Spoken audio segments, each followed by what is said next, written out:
So Geoff, I'm here at the AGU, and I run into you, and you have a background that's going to surprise people because you did something, what, 20 years ago now? The original Cosmos series was on the air in 1980, so that, unless I'm miscalculating, is 34 years ago. And you basically were the main producer? I was one of the two senior producers on the series. We had a great team of people. It was bliss in that dawn to be alive, as Wordsworth wrote, but to be young was very heaven. It was great. Are you surprised that even 34 years later, that young kids today still watch that? They go online on YouTube and they watch that entire thing and they talk about it and how big an impact it had? I was surprised until it became a common experience to find people saying, even young people, yeah, we watched the original series. At AGU last year, I was walking down one of the escalators with somebody who was one of the mentees of the AGU, trying to get young kids into science. And he said, well, have you ever done anything in television that I might have watched? And I said, oh, no, you probably, things that I've done. The first thing I did in science television was Cosmos back in 1980. And he said, I watched that with my parents this week.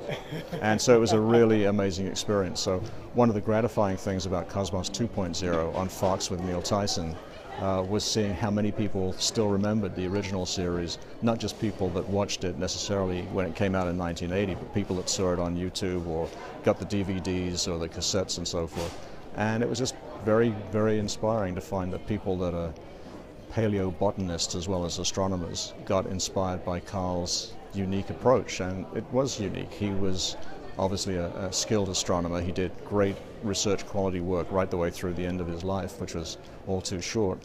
But what he also had was an incredible knowledge of culture, of art, of music.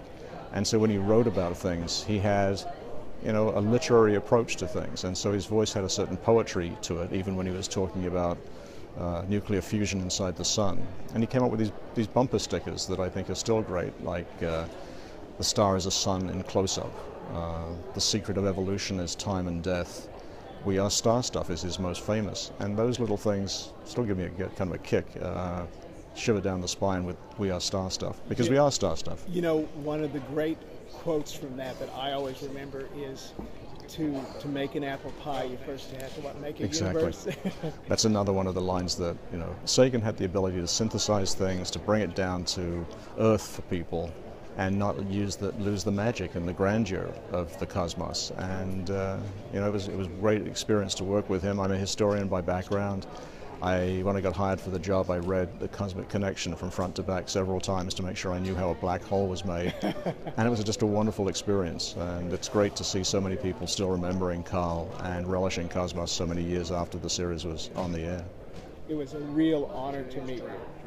Well, thanks very much. When I tell my wife that I met you, she's going to go, really? And my daughter, her mouth will drop. Okay, well, that's good. Thank you for talking to me. No problem. Hopefully that's good.